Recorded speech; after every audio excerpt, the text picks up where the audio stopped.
আমারে দেখলে মনে হইতেছে যে আমি বিধ্বস্ত অবস্থায় আছি। মনে হয় যে বড়সড় একটা ধাওয়ানি খাইছি। আমার যেরকম আজকে অবস্থা, এরকম অবস্থাটা হলো ব্রাজিলের। যেমন লাস্ট কোপায় আপনার উরুগুয়ের সাথে ব্রাজিল হারছে।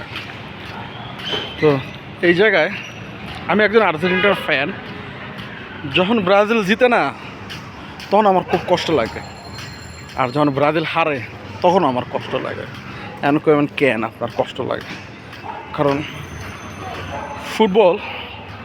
ফুটবলের যদি আপনি কোনো গ্রেটেস্ট ফুটবলিং নেশন যদি বলেন, সেটা হলো ব্রাজিল টিম। ব্রাজিলকে বলা হয় দ্য গ্রেটেস্ট ফুটবলিং নেশন। তো সেই জায়গাটা থেকে আমরা যদি ফুটবলের নান্দনিকতা যদি দেখি, ফুটবলটারে যদি দেখি, তাহলে আপনার এক কথায় বলতে হবে যে ব্রাজিল।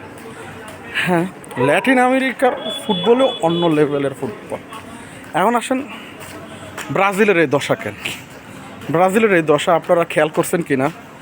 উরুগুয়ে আর ব্রাজিলের যে ম্যাচের মধ্যে যখন প্লান্টি শুটে যাইব, সেই সময় উরুগুয়ের যে কোচ, সেটা টিমের ভিতরে ঢুকে গোল অবস্থায় বসে একজন আরেকজনকে অ্যাডভাইস করতেছে।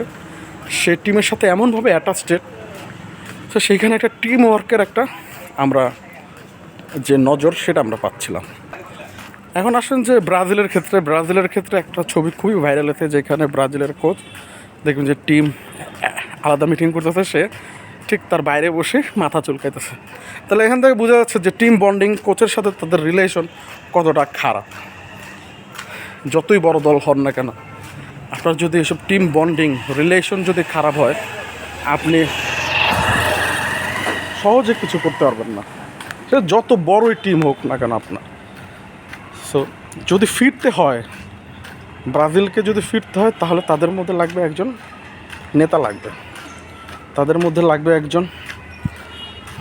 একজন মেন্টর লাগবে, যে তাদেরকে গাইড করবে। সো এই অভাবটা আপনার ব্রাজিল টিম এখনকার এই অভাবে আছে।